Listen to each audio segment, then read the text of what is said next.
team Mayday House at the Regional Burn Building site has been approved to fund a maximum of $46,598 toward this project. FREM will maximize state funding and minimize local funding costs through volunteer labor and business donations. It's anticipated the total cost for the construction will be $74,154, and 2 local companies have agreed to provide the equivalent of $14,136 of in-kind contribution toward the construction. FREM proposes to meet the remaining balance of $13,420 through a transfer of funds from another capital project in their department. Ongoing costs of approximately $3,736 will be absorbed in FREM's 2016 adopted budget. Item 4 is appropriation of reimbursement funding to receive from VDOT for relocation of the county fiber optic cable.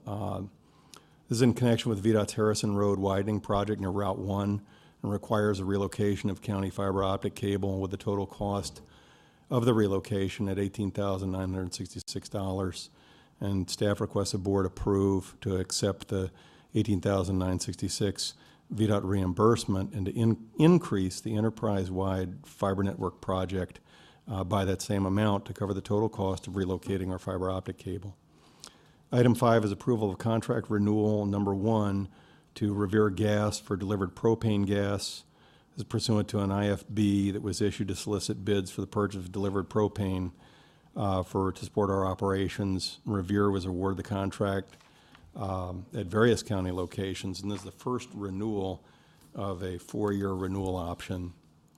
Item 6, approval of award for contract for Atlantic Machinery for purchase of a 2015 CCTV van. Where staff request approval of award for purchase order contract to Atlantic Machinery for purchase of a 2015 closed circuit television van for Utilities Department for the purpose of inspection of sanitary sewer lines in the amount of $278,000. An IFB was issued for dealers to provide this van, and 2 bids were received. This is the lower bid. The higher was $296,384. Item 7 is the approval to renew a contract with Black & Veatch for professional engineering. The original contract was approved by the board April 27th of 2011, with the 3 contract modifications for renewal approved by the board since that time. This request is for contract modification number 4, which covers professional engineering services for multiple utilities and county projects. Item 8, approval to renew the contract with Hazen and Sawyer PC for professional engineering services. This original contract was approved April 27, 2011, with 3 contract modifications for renewal previously approved by the board. This request is for modification number 4 to this contract to cover professional engineering services also for multiple utility and county projects. Item 9, approval of award of contract Tri-State Utilities for Sheraton Hills Sewer Pipeline Rehab. An IFB was issued to solicit bids for this sewer rehabilitation project. 7 bids were received, ranging from $420,302 to $289,125.60 from Tri-State Utilities, and clearly staff's request is to go with an award of contract for the low bidder. Item 10, approval of renew contract with CH2M Hill for professional engineering services. Original contract was approved by the board April 27, 2011, with 3 contract modifications for renewal approved by the board since that time. This request is for contract modification number 4, which is for energy audit and electrical design services for all county facilities, including Nye River and Mott's water treatment plants. Item 11 is approval for the contract with Ace Uniforms LLC to provide uniform rentals. An IFB was issued to solicit bids for rental of uniforms, floor mats, lab towels for various county departments. 2 bids were received, $202,754.68 and $168,677.18 from Ace Uniform, and staff requests approval of contract with Ace. Item 12, appointment of Robert Fogg to the Transportation Committee. Supervisor Yakubowski would like to appoint Mr. Fogg to the Transportation Committee representing the Battlefield District. Item 13, capital projects adjustment. Staff requesting transfers and appropriations to be approved to general capital projects described in the item, which include completed mine Lansdowne intersection improvements, completed Smith Station Piedmont Drive intersection improvements, Route 3 project being closed out, and CIP construction projects. Item 14, Mr. Brace is here. We'd ask please to have item 14 removed from the consent agenda. This is a resolution for the board to consider commemorating and celebrating CMC Commercial Metals Company's 100 years in business, and we would like to have a photo opportunity for their for the board with their area manager, Mr. Larry Brace. Item 15, Estates of Chancellorsville Subdivision, Section 6, Phase 3, street acceptance into the VDOT system. Final inspection of Estates of Chancellorsville Subdivision found that La Roque Run Drive and General Ayers Court are complete and compliant with the state secondary system standards. This resolution, which we request the board approve, would bring these streets into the state secondary system, and VDOT will assume maintenance responsibilities for them. Item 16, grant application request for the federal fiscal year 2015 Edward Byrne Memorial Justice Assistance Grant Program. This is a local solicitation. This grant program helps support a broad range of activities to prevent and control crime, providing flexibility for agencies to prioritize and place justice funds where they are needed. Spotsylvania is eligible to receive $32,889. The Sheriff's Office has listed priorities.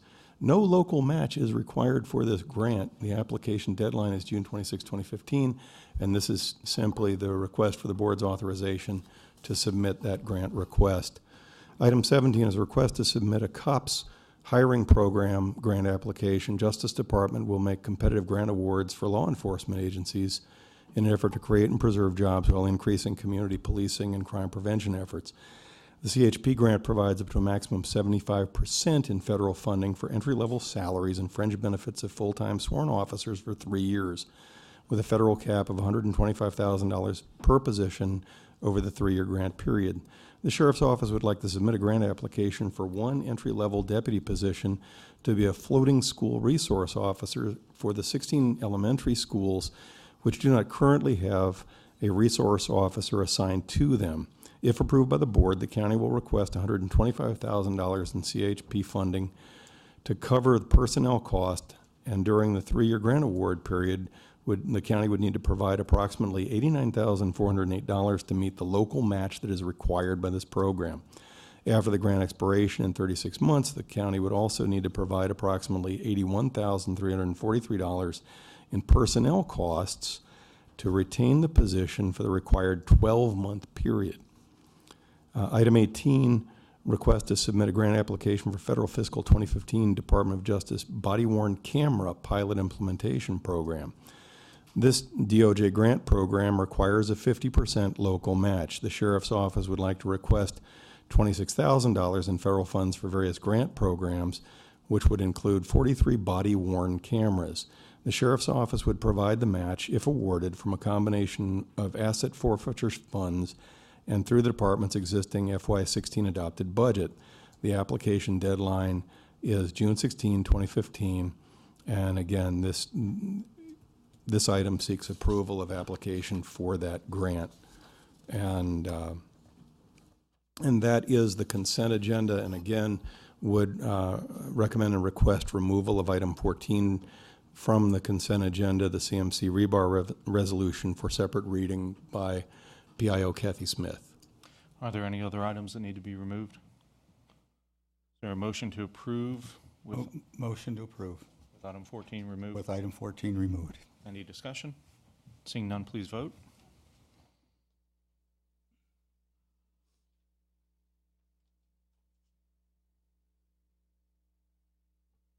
The motion passes 5-0 with Mr. Skinner and Mr. Ross not present. Okay, thank you very much. Mr. Brace, would you please step forward to the podium and join our Public Information Officer, Kathy Smith, who will read resolution proposed for adoption by the Board of Supervisors recognizing CMC rebar. Chair, members of the board, this is the resolution that Mr. Taylor has referenced. Whereas CMC Rebar is a commercial company located in Spotsylvania County in the Crossroads Industrial Park, and is a business line of commercial metal companies which strives to best meet customers' needs for steel and related metals, being involved in virtually every aspect of the industry, including recycling, manufacturing, fabricating, marketing, and distributing. And whereas CMC Rebar has been a leading concrete reinforcing steel fabricator in the U.S. since 1952, fabricating, furnishing, and installing rebar and accessories for all construction markets, operating state-of-the-art fabrication facilities in over 40 locations throughout the U.S., including in Spotsylvania County. And whereas CMC Rebar in Spotsylvania County has served this area since 1994, providing reinforcing steel products locally, regionally, and throughout the Commonwealth. And whereas the parent company, Commercial Metals Company, which has been in operation since 1915 and is now celebrating 100 years of service, grown from a local recycling business in Dallas, Texas, into a Fortune 500 company with nearly 200 facilities in more than 20 countries. Now, therefore, be it resolved that the Board of Supervisors of Spotsylvania County recognizes Commercial Metals Company as that company celebrates 100 years of longstanding professionalism and commitment to customer service. This company has set the standard for being an environmentally responsible, efficient, and high-quality recycler, steel manufacturer, and fabricator. Is there a motion from the board? As a Berkeley District Supervisor, I am pleased that your company is located in Berkeley District and in Spotsylvania County, and I therefore motion to approve this resolution. Thank you. Motion for approval. Any discussion? Seeing none, please vote.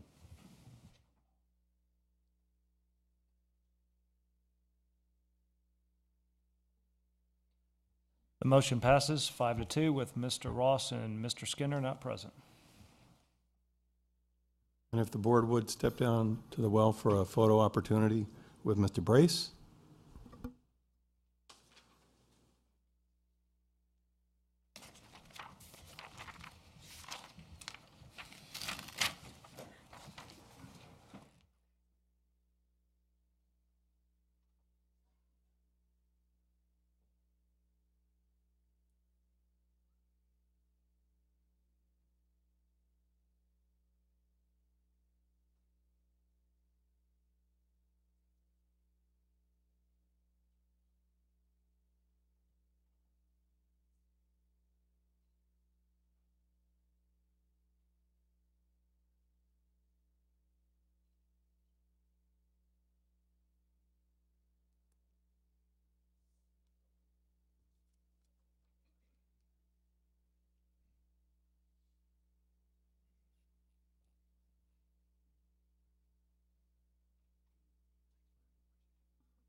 And next, Mr. Chairman, we have VDOT's report. I see Sean here. No, Mr. Taylor, we have public presentation. That's quite all right. Pardon me. Do we have anybody signed up, Nikki? We have one citizen signed up, Andrew Felucci. Please come forward, state your name, address, and you have 3 minutes. Thank you, Mr. Chair. I appreciate that. My name is Andrew Felucci. I live at 1806 Stony Creek Drive in the Battlefield District. You guys might be tired of seeing me. Quite frankly, I'm kind of tired of having to spend my time coming to talk about baseball. I never thought this would be what I'd be spending my summer doing, but apparently it is, because we haven't killed this bad deal yet. Today I want to talk about a couple of economic studies. There's lots and lots and lots of economic studies about major league sports and how they're basically a ripoff for the taxpayers, and I'll let you find those on your own through Google. There's a couple that are about minor league sports, in particular minor league affiliated baseball. One is the AGA study. It studied trying to determine if there was a per capita increase in income from building a stadium. If you build it, people will come, is what they tell us. But does that actually do anything for us as a county? And AGA's study, AGHA is her last name, found no positive increase in per capita income for A or low A minor league teams or stadiums. This is affiliated baseball she's talking about. She separates unaffiliated and concludes unaffiliated is no good as a whole, but affiliated, low A and A, does not have a per capita increase in income. So what about, does building a stadium do anything for the team? Is it good otherwise? Gitter and Rhodes did a study, and they looked to see if building a stadium actually increased attendance, and lo and behold, it does. They found about a 49% increase in attendance for building a new stadium. Of course, you build a new stadium, people are going to want to come see it. But is that a cost benefit? Does that work out for the cost benefit if you think about the increase in revenue versus the cost of the stadium? And I'll quote, "At all levels, the stadium construction cost per new fan appears to clearly exceed the additional revenue." I think we've hit the nail on the head about why the Suns want us to build their stadium. They get more fans, they get more revenue, we shoulder the cost of the stadium as the taxpayers. And that exactly is why teams go around wanting communities like ours to build their nice new home. Because the studies, the economics numbers show that they will get more fans, but they won't get enough revenue to pay for this great new facility. And so they want us to shoulder the burden. Let's talk about transparency next. This is what infuriates me about the situation. And I'm just fuming mad about it, quite frankly. You guys have talked about community input and transparency, and I'm not saying everybody on there on the board has been guilty of this. But just last week, we had 2 simultaneous baseball meetings on separate sides of the county. How can a citizen be involved in this process and learn what's going on unless you can buy locate? So we had the town hall meeting, and then we had the baseball meeting, 2 separate sides of the county. I sat here at the baseball meeting and had Mr. Chairman insisting we have no land deal for the South Point site, so we're not even going to talk about the South Point site. And I just find that unbelievable that a month ago we were ready to vote. It was going to be voted on. It was tabled, granted, but there was going to be a vote held, allegedly, to approve a deal for the South Point site. Now, a month later, we won't even talk about a South Point site. Meanwhile, on the other side of the county, the exact same time, Mr. Skinner, who's not present tonight, was selling the South Point site to his constituents at a Lees Hill Town Hall meeting, saying what a great site it is, traffic's not going to be a problem because we've had a traffic study done and it's not a problem. VDOT confirmed today via email there has been no VDOT traffic study for this baseball stadium, period. Where's the transparency?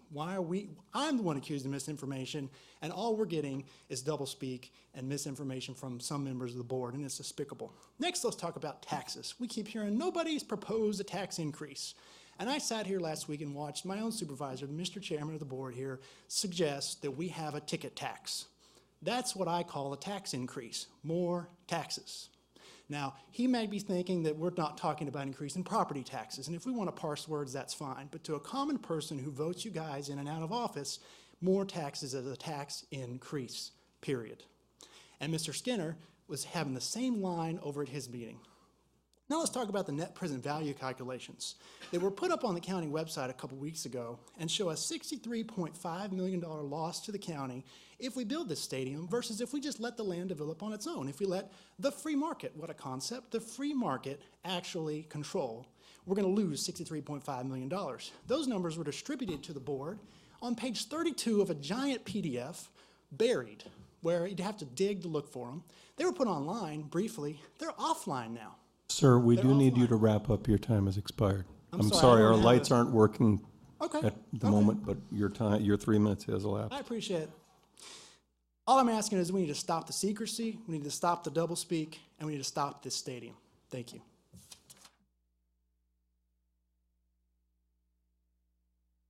Nobody else has signed up to speak? Anybody else here wish to speak? Please come forward. State your name, address, and you have 3 minutes. Mary Lou Collier, Mr. Skinner's district.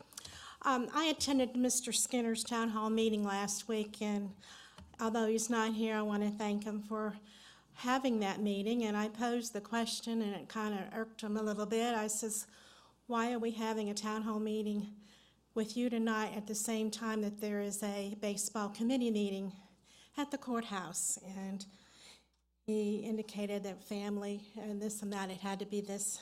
And I didn't mean to upset him, and I told him I wasn't trying to be argumentative, but it's hard to be at 2 places at one time.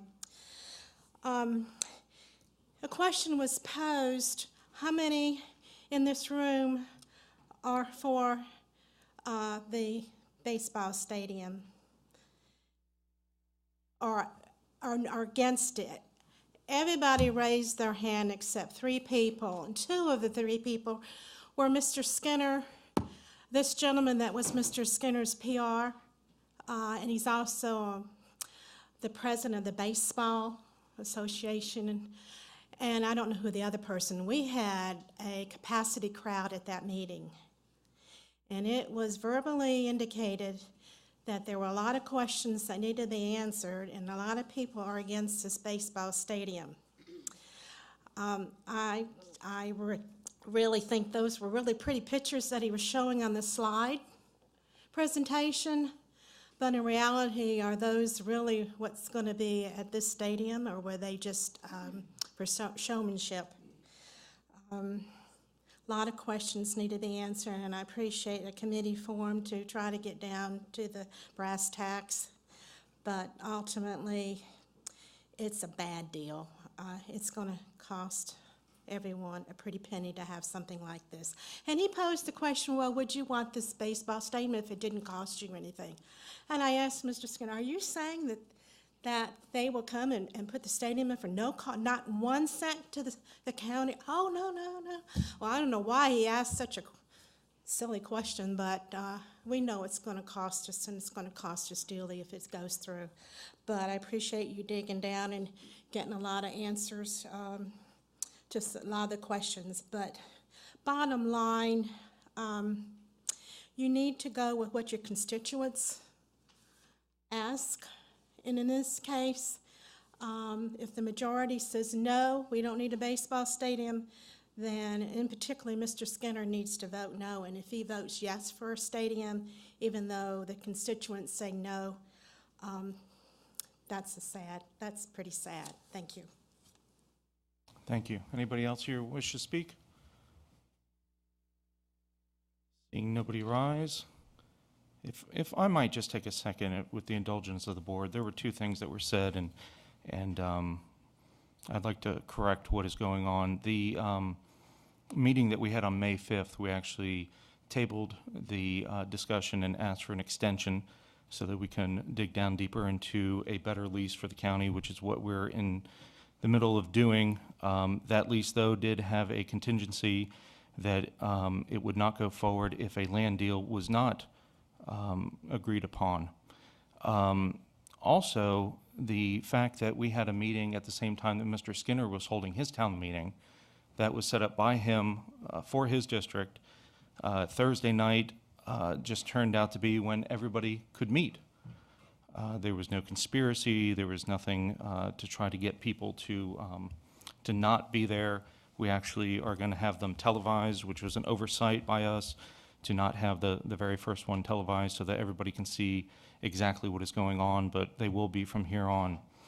And then to the point of having a ticket tax, from my point of view, that is a way to find revenue to pay the debt of the site. I find it amusing that some are out there fighting against a ticket tax and yet want the county to own a parking facility of some sort and charge, and yet use that money to maintain the facility or the stadium.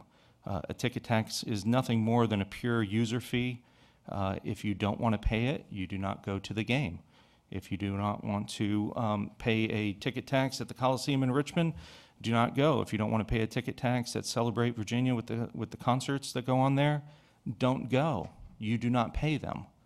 So it is misinformation, and it is scare tactics, and it is upsetting that a lot of this has to be gone back over to correct the record of what exactly is going on.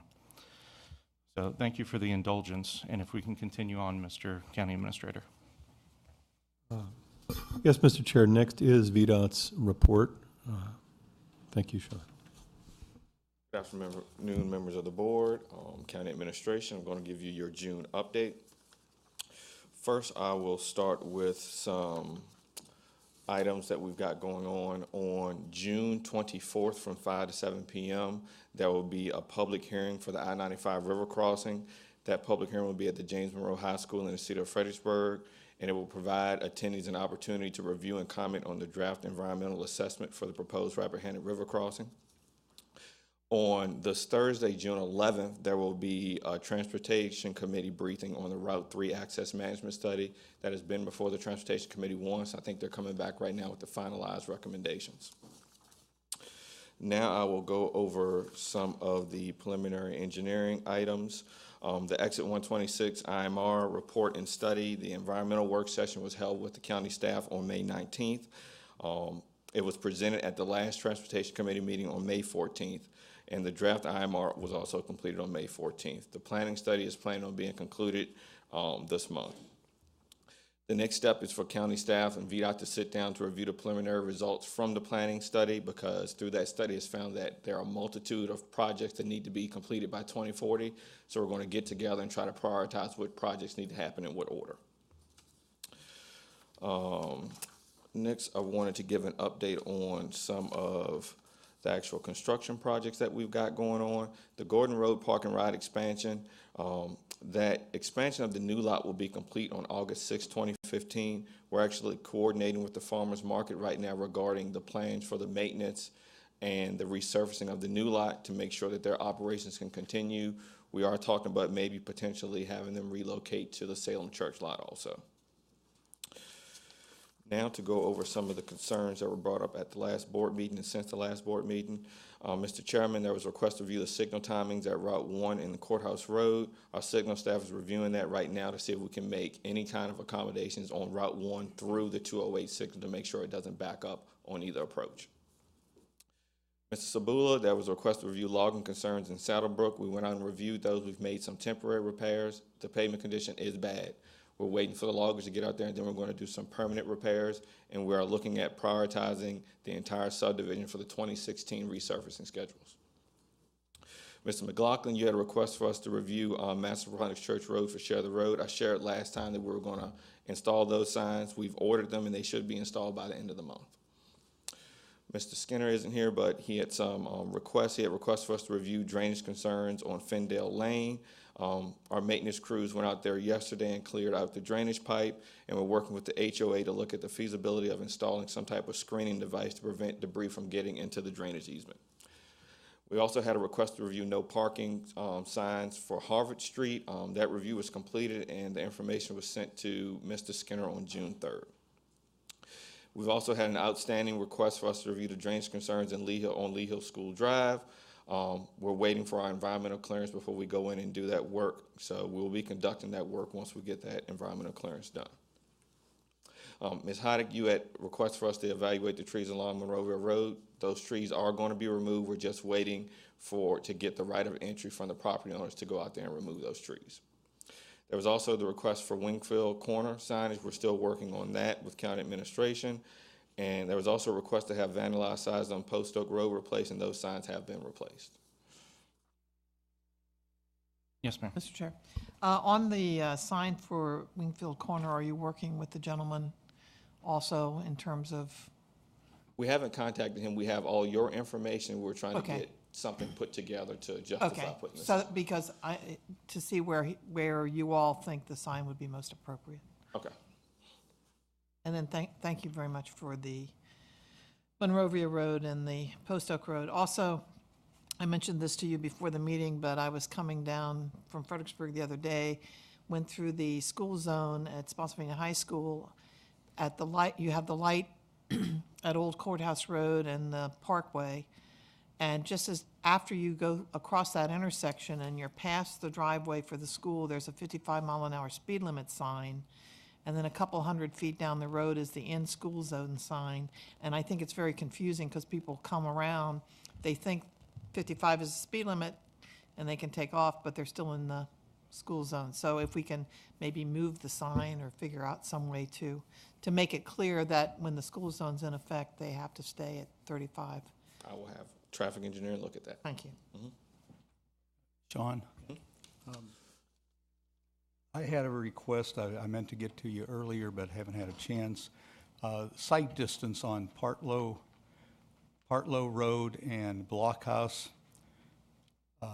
If you're proceeding, I'll say north on Partlow, if you were to make a left turn into Blockhouse, that'll give you the site distance on the right-hand side. The foliage is grown up, and I had a resident complain that they were concerned that they couldn't see to safely make the turn. Okay. Thank you. Thank you. Other questions? None. Thank you so much. Thank you.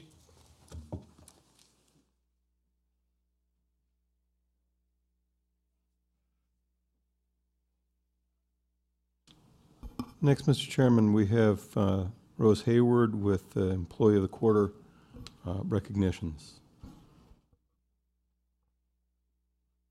Good afternoon, members of the board and county administration. We have 2 employees that are recipients of the Employee of the Quarter Service Excellence Award for the first quarter of this year. Our recipient for public safety is firefighter medic Julie Belcher. Firefighter medic Julie Belcher is highly committed to serving the citizens and visitors of Spotsylvania County. She places a high value on customer service, not just to meet their expectations, but to exceed them. Julie Belcher understands the importance of proper training and has helped numerous coworkers improve their knowledge and skills so they provide an advanced level of services to our citizens. This has been demonstrated in the training that she's provided to members of Spotswood Baptist Church to help them become certified CPR providers, which results in us having an improved level of safety in our community. She's a primary advanced life support preceptor, which helps ensure that we have effective and efficient services to our citizens. As a member of the Spotsylvania County Search and Rescue Team, Ms. Belcher assisted with search and rescue efforts for UVA student Hannah Graham, and she did this on her own time without compensation. While working on another cruise ambulance, she found a patient alert pendant. She went out of her way to ensure that the pendant was returned to the patient in a timely manner, despite the fact that it would have been acceptable just to pass this along to the next crew coming on.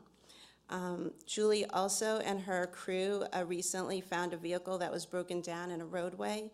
Julie instructed her crew to use the ambulance to block traffic while they pushed the vehicle approximately 200 yards down the road and into the parking lot of Rescue Station 5. She then went on to ensure that the citizen was able to make arrangements to have their vehicle repaired. Our recipient for the first quarter for general government was Mr. Stephen Trigg, who's a field worker in our Utilities and Public Works Department. During a recent snowstorm, Mr. Trigg worked with his peers to repair a major water main break in poor to marginal conditions along Route 1. The repair was completed in record time and water service was restored to the impacted customers. Later that same afternoon, after the county offices closed, Mr. Trigg was found by Public Works staff to be assisting stranded motorists on Brock Road that were caught in the snowstorm. Mr. Trigg was attaching straps and pulling motorists to the top of the major hill near the intersection of Gordon and Brock Roads. He was performing this service on his personal time with no compensation with his personal vehicle. He was still wearing his uniform, which helped create a lasting impression on those he assisted.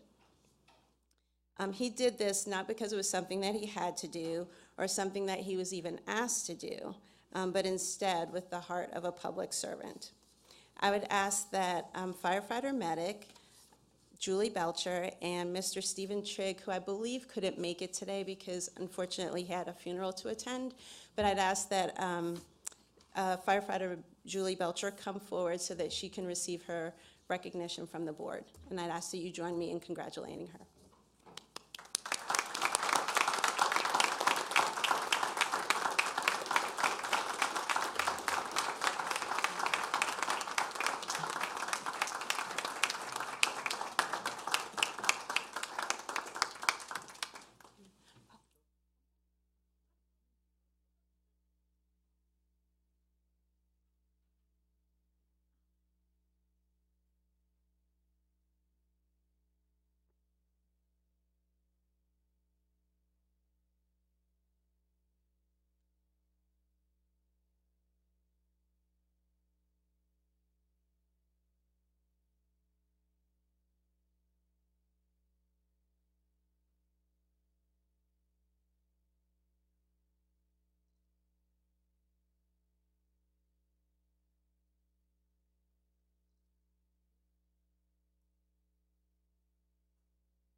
Next, we have FREM Chief Monty Williford, the recognition for personnel for an animal rescue.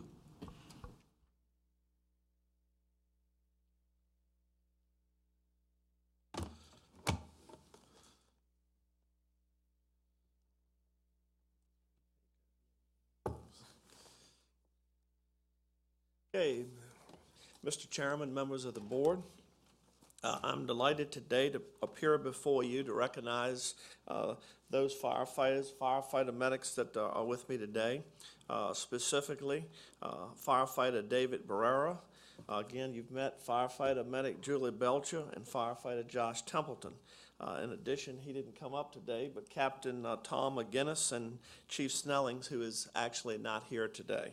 On May 5th, Fire and Rescue received a call that a dog owner, Dixie the dog, actually went over the edge at Hunting Run Dam, one of the Spotsylvania County reservoir dams. The dog was in a very precarious situation. It was hung in the topography of the ground. It was suspended about 75 feet above the bottom and about 35 or 40 foot down. The dog couldn't come up, and due to the steep conditions, nobody could go down. So enters fire rescue and our technical rescue team. A lot of people hear about our response to fire and rescue, but they don't realize that we have a technical rescue team, which is involved rescue from heights, confined space, trench rescue for industrial accidents. And this group of people responded. They set up a very technical, as its name applies, rescue system using rescue ropes, and actually sent David down off the edge, who retrieved Dixie the dog and brought it to safety. As we know, it's not the exact same as rescuing a person, but we all know that in many households, the dog is just as important or as a close member of the family, as I'm sure Dixie was to her family. So we received an award. It's called the Compassionate Fire Department Award from PETA, People for the Ethical Treatment of Animals, recognizing Spotsylvania County Department of Fire Rescue and Emergency Management for rescuing Dixie the dog from the Hunting Run Dam. May the department's kindness serve as an example for others to emulate. We will put the certificate up in the FREM office, and additionally, they provided the station with the Engine 2 diet, which is a healthy way to lower your cholesterol, and you don't need that, Julie, and burn away pounds. I should have kept the cookbook. And in addition, they sent several boxes of cookies, which we're ceremoniously providing today. The others we already sent out to the station. So I'd like to thank each one of the members that participated since then, and maybe we can get those individuals here at a later date. But we also received an award this year for EMS Week from Mary Washington Hospital for the Top Trauma Award. So we'll try to do something with that on a later date. But again, I want to thank these people for their efforts in rescuing Dixie the dog. See if there's a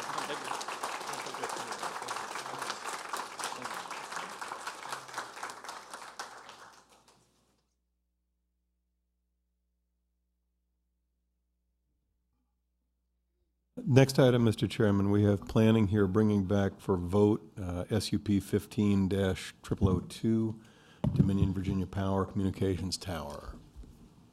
Thank you, Mr. Chairman, members of the board. For the record, Patrick White, Planning Department, Spotsylvania County.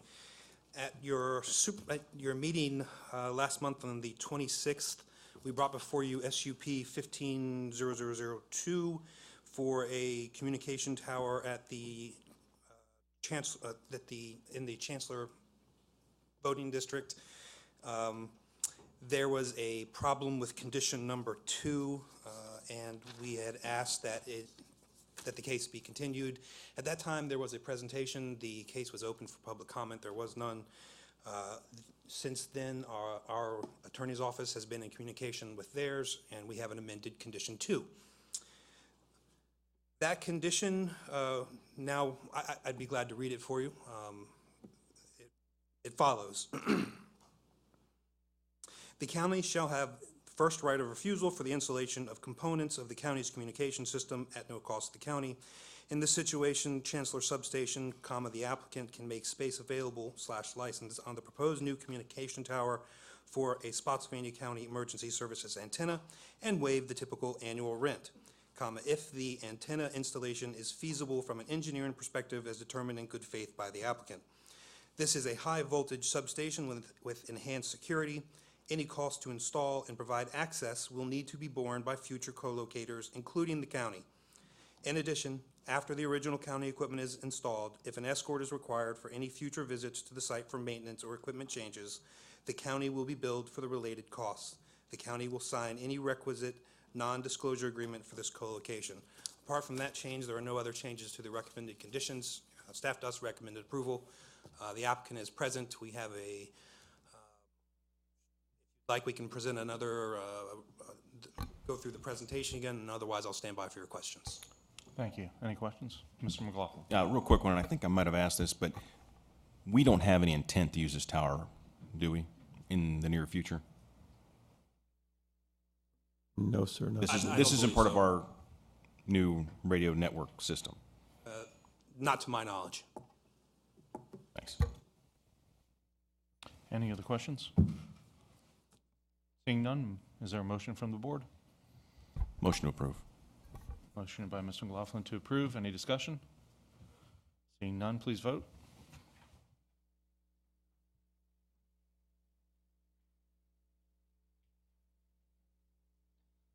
Motion passes 5-2 with Mr. Rost and Mr. Skinner not here.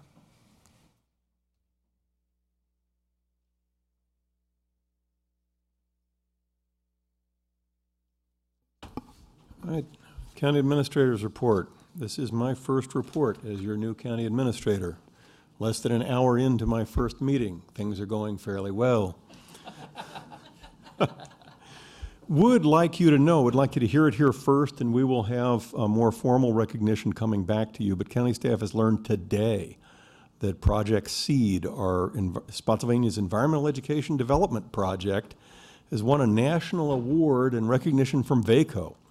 Our cutting-edge project utilizes a mobile education unit to create a living education opportunity that actively engages visitors, especially students, through the use of computers and augmented reality images and image recognition software to bring information forward about conservation and recycling to the public.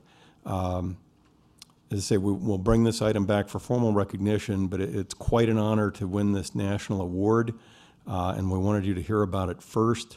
I am very proud of our people and offer special kudos to the staff associated with our solid waste recycling and litter programs, especially Clara Mills, Ben Loveday, and Ed Petrovich.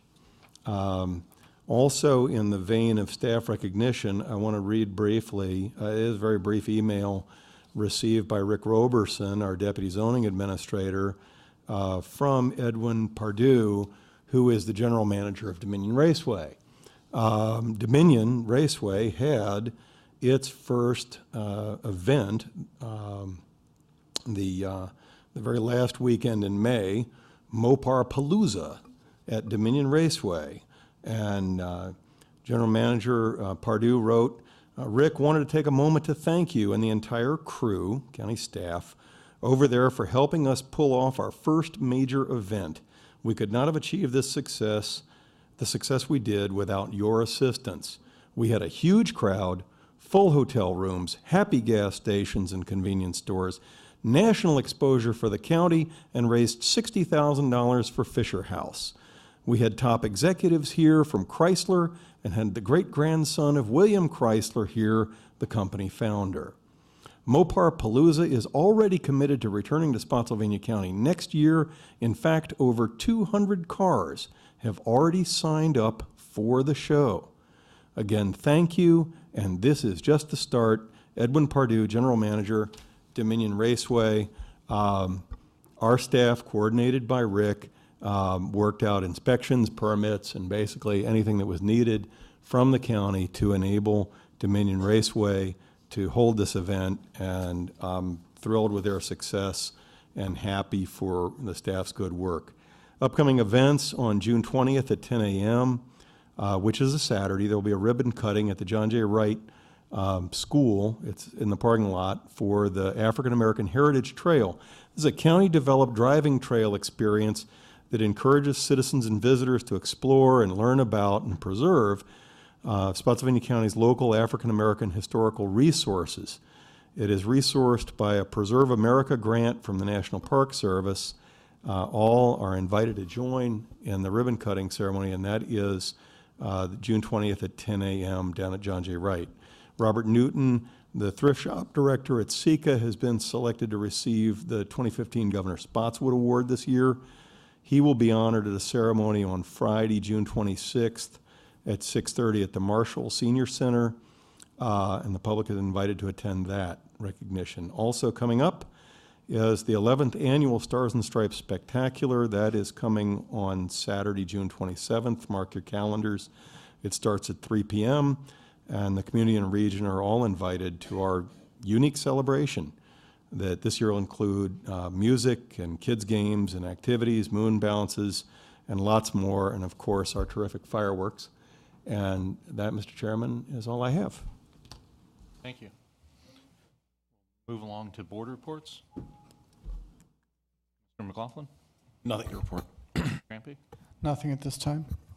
I have nothing. Mr. Sabula? Nothing at this time. Ms. Heidig? I just want to state that the Renaissance Fair wrapped up its last weekend, this past weekend. Total attendance for the year is over 21,000 people, which is, if my arithmetic is correct, a 7% increase over last year.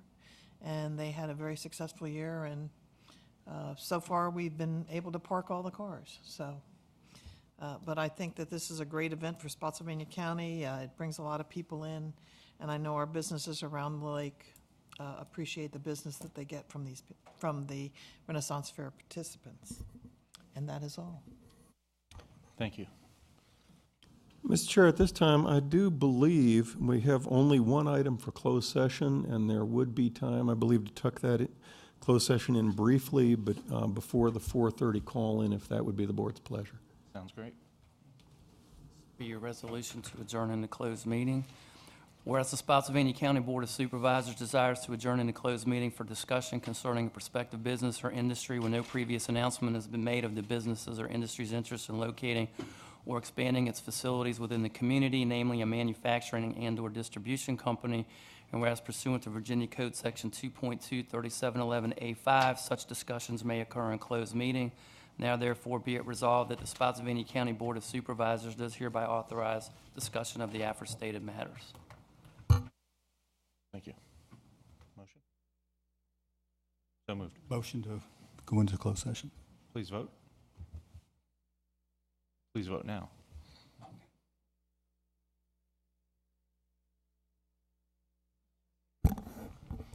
Yes. The motion passes 5-2 with Mr. Austin and Mr. Skinner not present.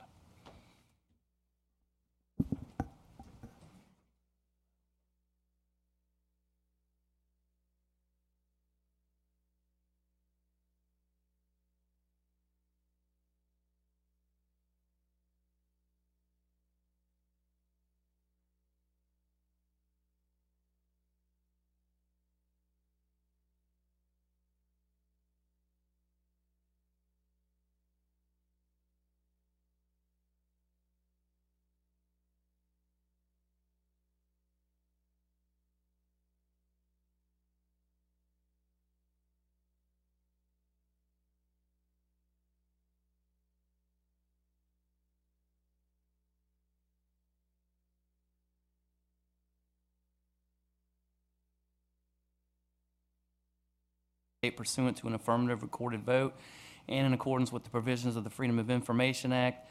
And whereas Section 2.23712D of the Code of Virginia requires the certification by this board that such closed meeting was conducted in conformity with Virginia law. Now therefore be it resolved that the Spotsylvania County Board of Supervisors hereby returns to open meeting and certifies by roll call vote that to the best of each member's knowledge, only public business matters lawfully exempted from the open meeting requirements of the Virginia Freedom of Information Act and identified in a motion to convene in the closed meeting were heard, discussed, or considered in closed meeting.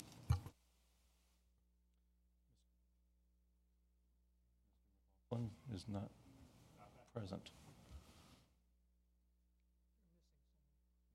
Mr. McLaughlin went to get a drink, he's not back. Yeah. So I can wait. Here he comes. Let's start with Miss Heidig. Aye. Mr. Okay. Mr. Sabula? Aye. Mr. Trampy? Aye. And Mr. McLaughlin? Aye. And the chair votes aye. Mr. Taylor? Yes, Mr. Chair, the next item is the 4:30 call-in of the two absent supervisors that will be participating remotely for the baseball committee status discussion. Gentlemen, can you hear us? Yes, I can hear you. This is Gary. Okay, so Gary and David I are can there. hear. Okay. The committee met on last Thursday. We were fully attended with representatives from each member plus two EDA members. I do believe that the minutes were sent out to the board, the rough draft of the minutes, so that the board can see what has occurred. One of the things that the committee did do was make a motion to recommend that the county consider hiring, the board consider hiring outside counsel to guide us in this process. So that is where this process has now taken us to. Any discussion? Mr. Chair, Yes, sir. why is the board hiring counsel, not the EDA? This is the EDA's deal, not the Board of Supervisors deal. Well, May call it. sorry, thank you, Yes, Mr. sir. Chairman. It is the EDA's deal, but I think that the board's interested in having the attorney represent both the board and the EDA, since there will be backing of the board, if you will, for the project, and to protect both parties' interests since they're similar. So while technically it would be an EDA deal, council would be representing the board as well in guiding the board and the EDA through negotiations, because obviously there's a committee with board members, and the board ultimately will be, I'm assuming, reviewing the lease and making decisions based on that. So that would be. So do we have any indication on the cost and duration and? Well, the cost that I have thus far would be, it's an hourly cost of $575, and it just depends on how far, an hour, on how far along in the process, how far along it goes. So how much? Well, it would depend on how much we use outside counsel, and that's why I would suggest that we use outside counsel as sparingly as possible, mainly to look over our shoulder at this point and see. One of the things that the committee is doing is bringing up issues, since the old lease is dead, is to put together a pro-county lease dealing with the issues that people had, whether board, EDA, or citizens, to see if that we can get to a lease that would be more beneficial towards the county. So at this point, we don't have anything in concrete. We have several suggestions per item, and then the thought, at least my thought, was to have somebody who has done these leases before take a look at what we are discussing and see whether or not those types of issues even fly. And if they realize that we are looking for, let's just say, more revenue on a yearly basis from directly from the stadium and the events there, the guidance that we can get from experienced person would be very valuable at that point. What, I guess that's a question. Yes. Who are we getting? How are we going to solicit for this negotiator?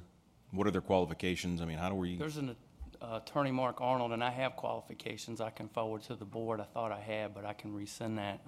He's done several deals throughout the county, one of them country, one of them being Sugar Land. So they've done deals like this, assisted counties or towns, municipalities.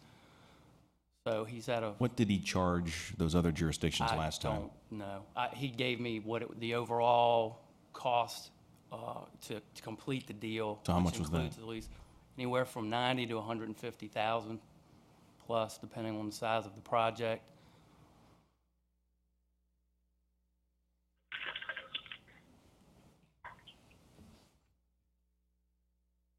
Anybody else?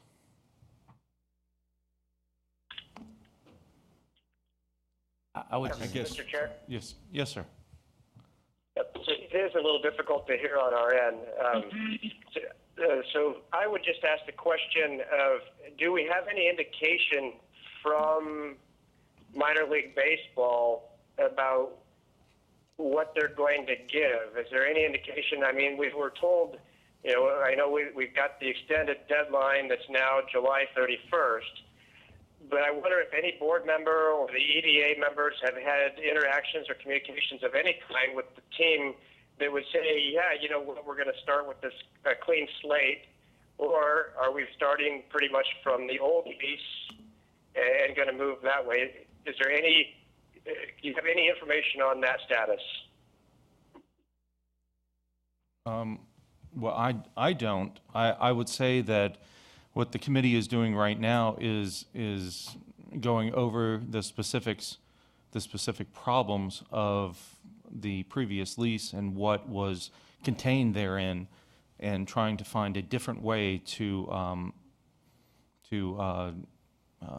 have that read so that the county benefits more and is not on the hook. For instance, one of the things that we had thrown out was having the leasee be in charge of all the maintenance at the facility, thereby leaving the county off the hook for those dollar amounts that seem to be fluid and change, and depending on who you ask, are not really a very concrete number, but yet getting a solid number on the rental amount per year with an escalator.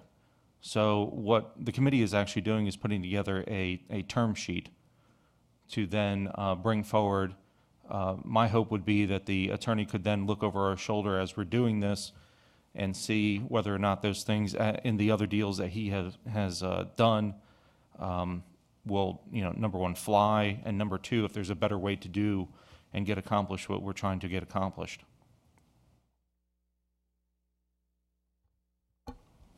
I would feel better before we authorize money to hire an attorney to know from baseball if they're going to move off the fence for the negotiations that have been done so far. I mean, on one hand, we've been told this is one of the best deals that's ever been offered to a municipality. On the other hand, I feel personally they'd have to come a long ways from where they're at for this to benefit Spotsylvania County. I know, so that would be my opinion. And I'd also, if we do move forward, I would appreciate if we would put some kind of cap on expenditures of what we would spend before we come back to the board, so it's not like an unlimited. I think I heard Jim Bencala say it was $575 an hour. I think that's what I heard. Is that correct? That's correct, Mr. Ross. So at $575 an hour, I would like, if we do go forward with this, to have some kind of board agreed upon cap before we look at it, that we would authorize up to a certain amount, but that we not exceed that amount. And then I personally would like to see us, somebody talk to the team and say, are we starting over? And yet, I know that the deadline is July 31st. It seems like we don't have much time to start over, but I do feel we need to start over. Well, Mr. Ross, we are starting over. That was the point of the committee. That is what the committee is doing. The lease that is proposed before is not something that is being reworked. The term sheets are being changed in favor of the county. That is the committee work that has been done in one meeting so far. to come up with a list of items and ways that we can address those. Again, if baseball wanted to give us a waiver for, or minor league baseball wanted to give a waiver for them to explore here, give an extension for their self-imposed deadline, if they don't want to give a waiver as we go forward, then so be it. But I'm not going to negotiate behind the scenes. The point of the committee was to do it out in the open and to have the team basically wait until we come up with our terms, and then we give our terms to the team.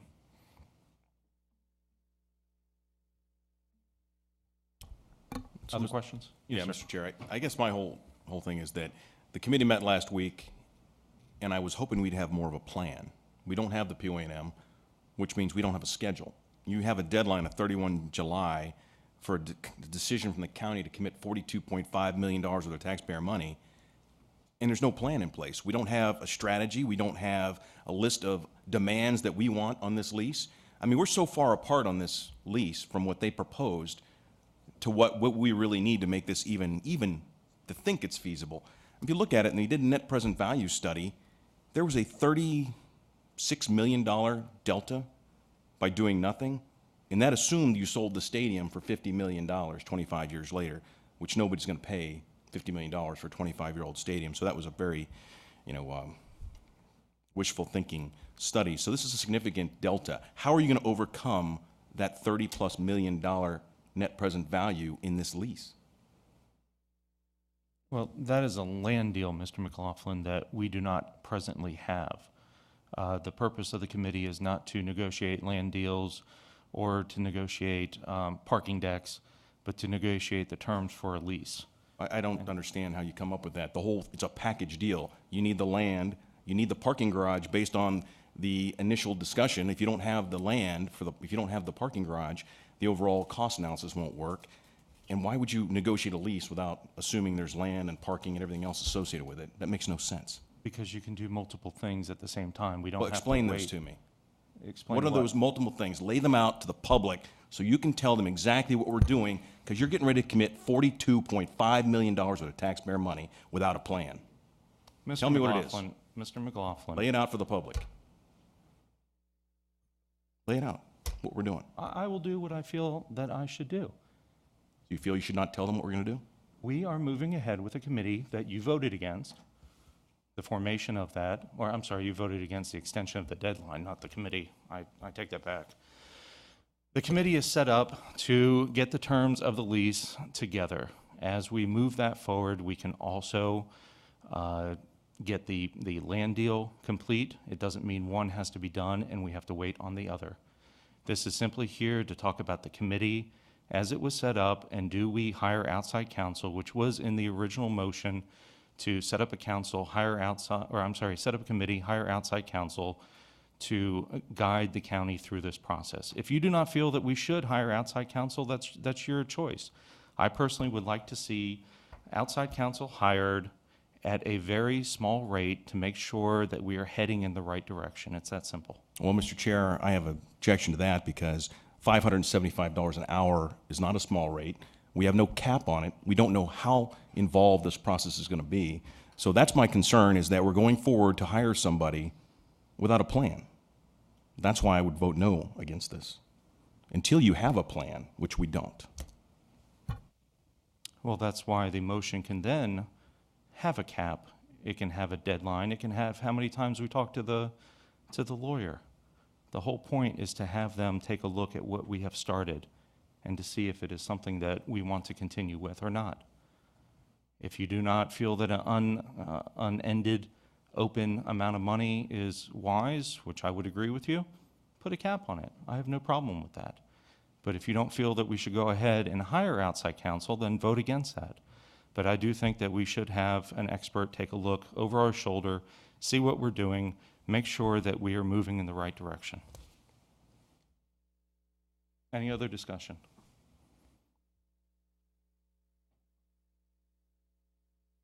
Mr. Sabula. Yes, as a member of the committee at the last meeting, and I have since appointed someone to fill my slot, the idea that went forward from the committee was that we would put together a list of terms and conditions that we thought were in favor of the county. And that list of terms and conditions would be given to an attorney, in this case, this specialized attorney, who would look at these terms and conditions and make a determination as to whether they would be acceptable under his experience with having negotiated lease agreements. And this was the reason that the committee took a vote, and they recommended that this come before the Board of Supervisors to hire an attorney to look at these terms and conditions. Now, this is a small job, not a big job. Certainly, we can put a cap on it. Certainly, 575 signs high, but go hire one today for any reason. We should all been attorneys. We could have been well funded, but this was the purpose. I was satisfied with that purpose. I voted to bring it forward to the board, and so did the rest of the all but one, if I remember right.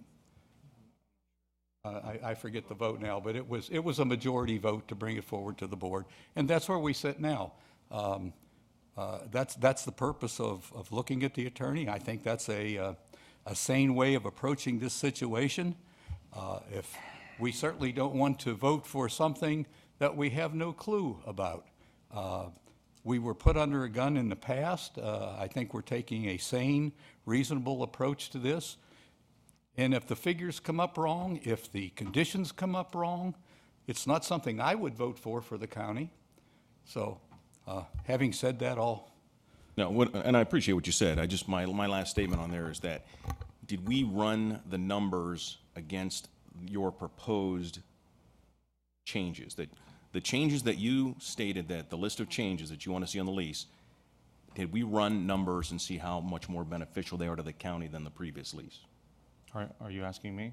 I'm asking whoever was you're the chairman of the committee. Well, yeah, as I had stated before, for each item, there was not one single answer. And so the point was not simply that here is one issue and here is the answer for that issue. It was to solicit multiple answers for that issue to see if we could get the best answer per issue. So no, we do not have that. And I would be more than happy to make sure that this motion to hire outside counsel is not, that we do not expend dollars until we have a land agreement. And I think that would make plenty of sense, that we can continue on. And then once we have a land agreement, we know where the stadium might be going, and then we can hire outside counsel to move the process forward. But if we don't have that land agreement, that we don't spend any money on outside counsel. Was there another site proposed? According to the waiver letter, there were 3 sites that minor league baseball was told about. Has the committee engaged those other landowners? I mean, I don't. Apparently, the other landowner has been engaged. Who is that? Because I don't know who these other landowners are or these other parcels that we're talking about. The one, of course, was the Vaco site. The other one was the Hood Drive site, and then the one in Thornburg, which was nixed because it's too close to Richmond. But as of this time, the county does not have a land deal, and I would like outside counsel to be on standby for when a land deal is done. Any other discussion? Yep, Mr. Chair. Yes. So I think what I heard was that the location of this proposed stadium is up in the air, or did I hear that it's still at the same property? I didn't hear the last part that you said. That it's a still what? Is the location of the proposed baseball field still at the same location, or are there other locations being considered? Are there other locations? Is that what? Yeah. So I guess I'm kind of with Mr. McLaughlin on this. Going back to the net present value that was even run, where we leave the Vacos land as mixed use, the value as a net present value to the county is $37 million. And we were at, with the lease before, a negative 26 million net present value. That's a $50 million delta. And what I'd recommend is rerunning the numbers with, I know you said there's a lot of different things that the EDA is considering, and it's kind of a big matrix, but maybe if we just moved everything that is being considered to the county side and see how those numbers, if we win all the negotiations, let's say, everything goes our way, and then have finance run that net present value to see if how much of that $50 million delta it actually makes up.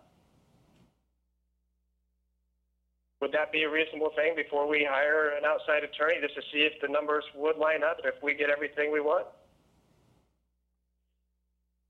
Would that be reasonable if you would like to make that request of finance? Mr. Chair, Yes.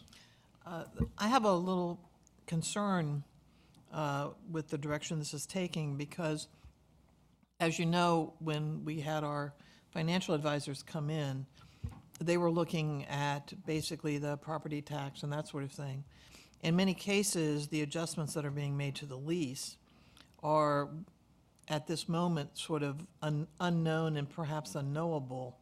I guess we could make an estimate and say, well, if we have an event and we sell tickets at blank amount and we sell blank number of tickets and we have so many of these events a year and we get this percentage.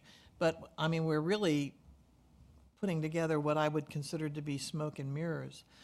What I would like to do is find out whether those things that we have specifically put down as things that our citizens have actually put on the website as what they want to see, the types of things they want to see in terms of revenue sharing and in terms of making it a better deal for the county.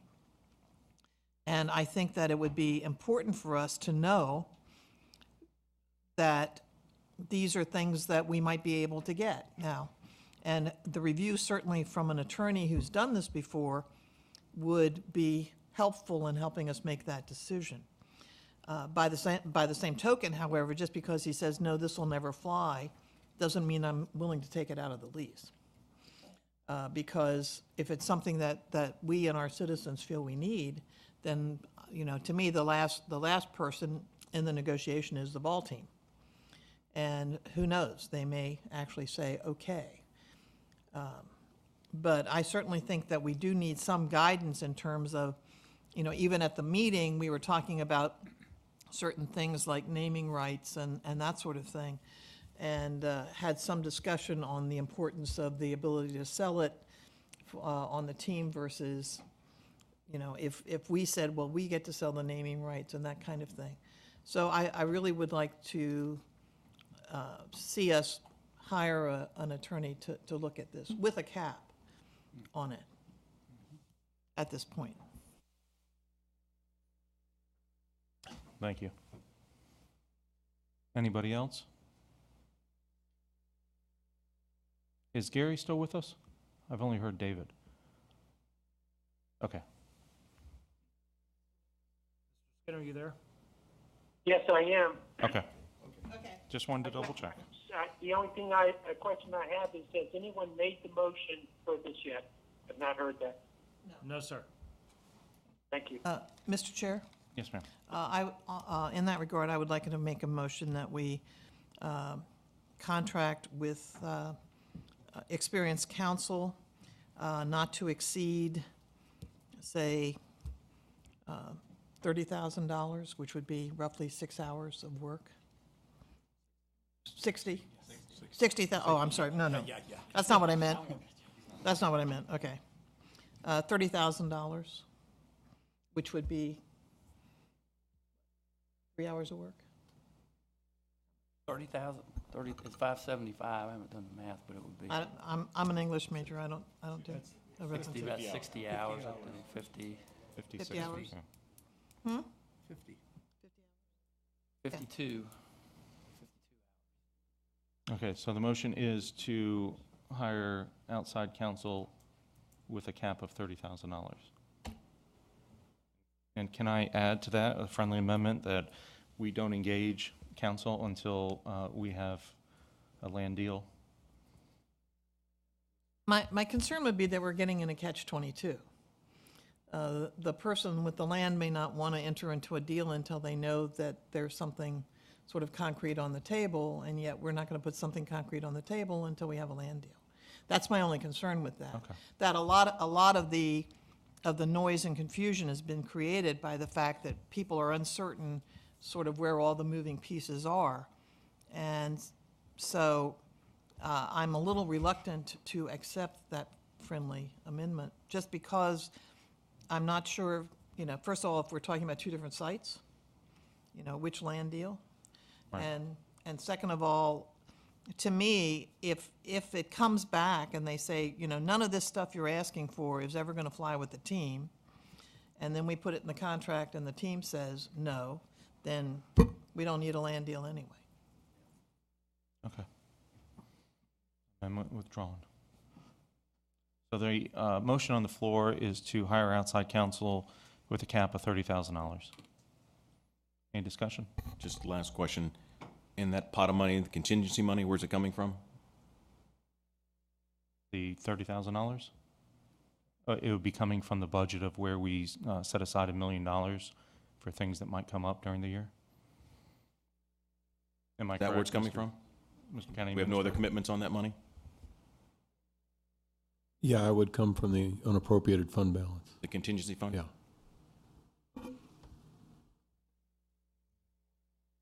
Any other questions or discussions? Yes, sir. Mr. Cibula. Yes, I can support the motion. The 30K at 52 hours certainly is, in my opinion, an adequate, more than adequate amount of time for an attorney to look over a list. If you want to lower it. No, I think it's, I think you need to have extra. If there's a requirement for it, we don't know why I have to go through another motion. But the first thing we're doing is forming a list of things that we think that we would like to have for the county and what our residents like to have. I know attorneys are slow, and I know attorneys like to charge you for whatever they can, but to review a list, I can't see 10 hours being expended to review a list.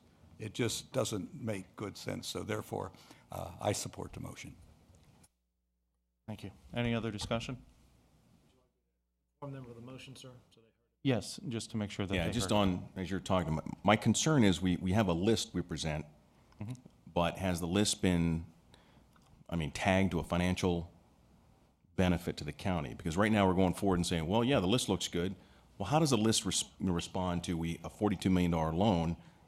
How does that help us pay back the debt that we're borrowing to fund the stadium? Right now, all I hear is a list of things we'd like to have. We'd like 300 more free tickets. I don't know what the list is or how financially beneficial that is to the county. And I think that's one of the problems. What was our bottom line? How much additional revenue from this proposal needs to come in on an annual basis to make this deal sound? And I've never seen that talked. I heard about a list, and we're hiring a lawyer that maybe not be a financial analyst that's going to put these two things together. That's one of the biggest concerns and the reasons I'll not support this motion. Okay, thank you. Any other, I didn't. Go ahead, Mr. Skinner, Yes, sir. Mr. Ross. There is a motion on the floor to hire an attorney not to exceed $30,000, and that equates to about 52 hours. Understand. Roll call vote. Siddiq? Aye. Mr. Cibula? Aye. Mr. Trampy? Aye. Mr. McLaughlin? No. Mr. Skinner? Mr. Skinner, your vote, sir? Aye. Mr. Ross? No. And chair votes aye. Thank you.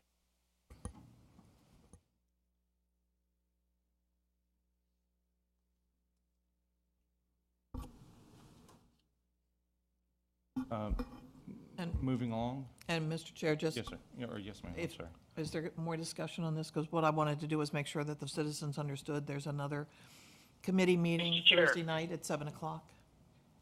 Another committee meeting Thursday night, 7 Finance o'clock, Office talk. in this room, and it will be televised also. Yes, sir. Mr. Ross? This was Gary. Mr. Skinner? I'm sorry, Mr. Chair, what was the final vote? 5-2. 5-2, sir. Thank you. Any other discussion? If not, we're heading to a recess, correct? Correct. All right, we're recessed until 6:15.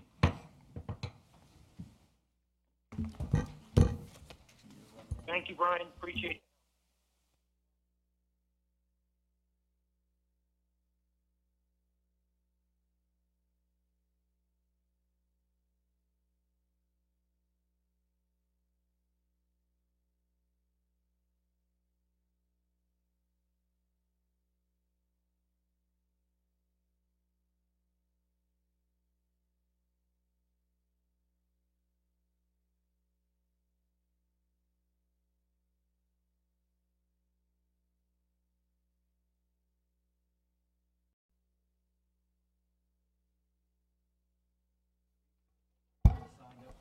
No, sir.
Call the meeting back to order. or village Right. commercial because it wasn't included before. And then couple of slides back, we're adding mixed-use, planned development housing, residential housing, manufactured home park, residential 8, residential 12, visit residential, because office building 2 doesn't exist, and it's now office 2, and office building 1 doesn't exist, and it's office 1 now, then the only thing that's being done there is that it's just cleaning up the Okay, headings. so is what you're saying is that if there's something that says on property which is zoned agricultural 2, and you've made no changes to that It would be the section, same as what it was, yes, ma'am. the same as what it was, and I don't know what that is because I don't have it in front of me. So we didn't go through, for example, now, if you look at slide. Well, but my other thing too, though, I'm sorry, my other thing too, though, is on slide 11, where we're talking about Ag 3, it says providing such burning is at least 50 feet from any structure, which it is. And the fire measure is no larger than 4 by 4 by 4, and when we're. But that is yard waste only. Okay. That's not So agricultural that doesn't, waste. so my vineyards That's or agricultural. other things don't count as yard waste and That's- are that- exempted under agriculture. And they're exempted by the state agriculture is exempted by state regulations. This Okay. is just what the homeowner could do. Okay, so if on I this rake my property. leaves in my front yard, 4 by 4 by 4. then I fall under 4 by 4 by 4. Yes, ma'am. But if it's debris from the vineyard or something else, then Yes, then ma'am. it does not fall under And that. that, again, falls under exemptions for agriculture, which is Okay. an entirely separate beast. Okay, okay. I think that clears it up. And again, I know you would be concerned for that and your other constituents as agriculture. Right. Basically, you have 3 things. You have yard waste, you have land clearing, debris waste, Right. and you have the agriculture exemption.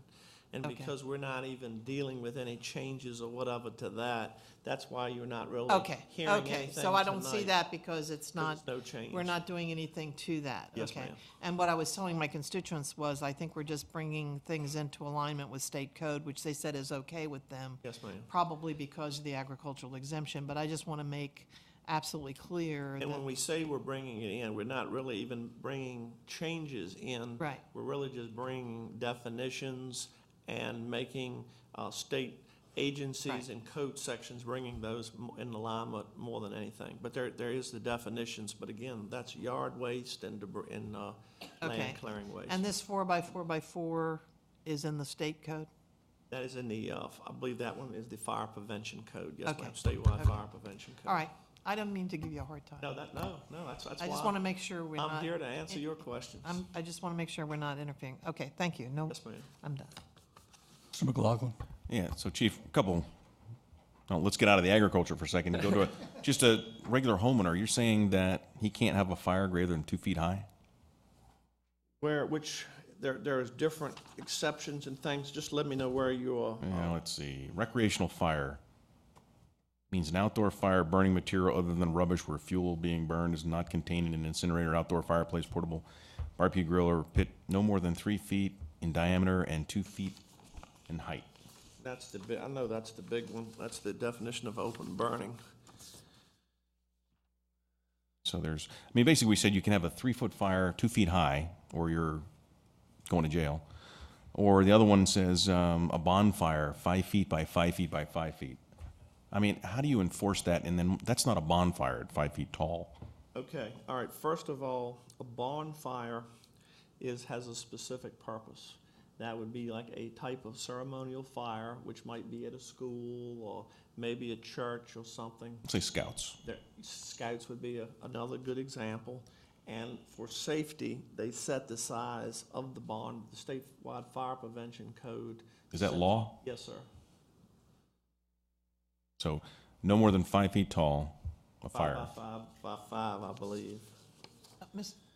Sabula, Yeah, Ms. Heidig. Just a quick question. Now, that's not like the flame, that's the size of the That's the material? size of the pile, yes, Of the ma'am. pile of material you're burning. So Yes, the ma'am. material is 5 feet high. So the but pile can be flame- 5 feet tall of wood. Right. Right. So you're not measuring the flames? No, sir. All right, well, that's a big difference. All Right, that's, I'm good then. Yes, yeah, sir. I just figured No, that out that's, too. that's the whole effect of the flame, but no, it's the size of the pile. Yes, sir. Any other questions? It took me a few minutes. I have a quick one. Yes, sir. Go back to slide 1. Okay. This is just for clarification. Yes, sir.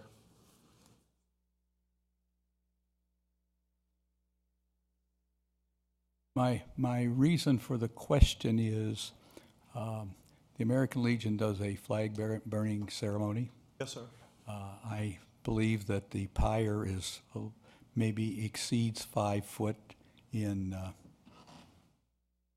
horizontal distance, close to 5 feet high. I'm just concerned that we would be in violation. But we always notify you guys when we're going to have the ceremony. Right.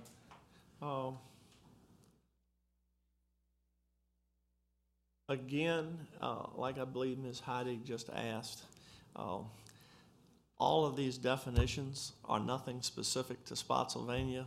They come from the statewide fire prevention code, and I mean, their definitions are word for word out of there, which we're required to enforce. You know, I don't think we're going to have, quote, fire police that's going to go out to a flag burning long as it's being kept under control and it's safe. But again, that's the parameters of a bonfire. When I saw that, I just worried it would be a very embarrassing situation if we were in violation. So, thank you. There are no further questions. I'll close the... We need to open the public hearing? Yeah, and open the public hearing. There are no citizens signed up to speak. There are no citizens. Anyone wishing to speak that hadn't signed up? Please come forward, state your name, address, voting district. Mary Lou Collier, Mr. Skinner's district. I live in a subdivision where it's less than a half of an acre, and there was an incident where there was someone burning trash. And how do you determine whether it's yard leaves and limbs versus trash from the home? And who do you contact if you know there's a burning and to have it investigated or checked on? And 3, do we have a way where we can have a public information, maybe via the Comcast TV channel, where it would post just the basics if there is a fire burning that is health an issue or it's questionable, who to contact? I think that would be helpful. Thank you. Anyone else? Chief, do you want to address who to contact?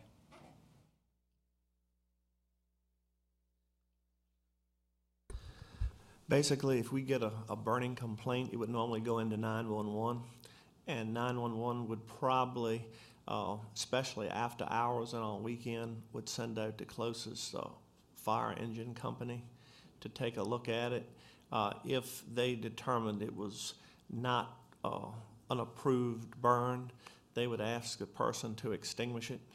If they did extinguish it, that would be pretty much the end of it. If they refused to extinguish it, or they had a problem, or they were given, it was any type of conflict between the homeowner and the arriving engine company, they would contact the dispatch and ask them to send out the on-duty fire marshal, which would actually be one of 4 people that have full laws of arrest, and then they would deal with it again by having them extinguish it or potentially write a citation.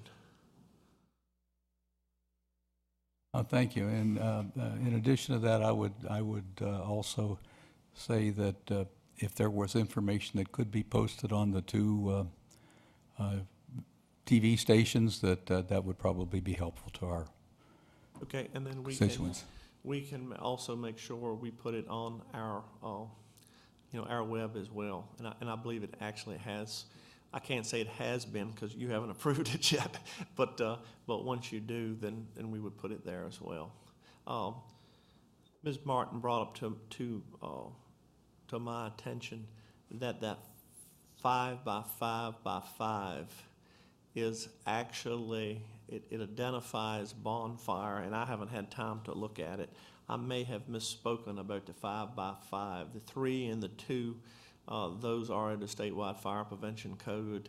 I want to say that is 2, but I think it must be from another section.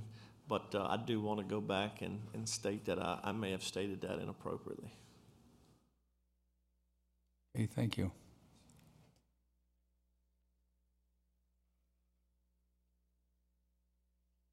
What's the board's pleasure? The public hearing closed? Close the public hearing. Sorry, closing the public hearing. This is my first time around, people. Mr. Chairman, I'll move to approve. Mr. Chair, just with the friendly sort of amendment that if the chief finds that there's something different in code on the 5 by 5 by 5, that be corrected. Accept the friendly amendment. Call for the vote.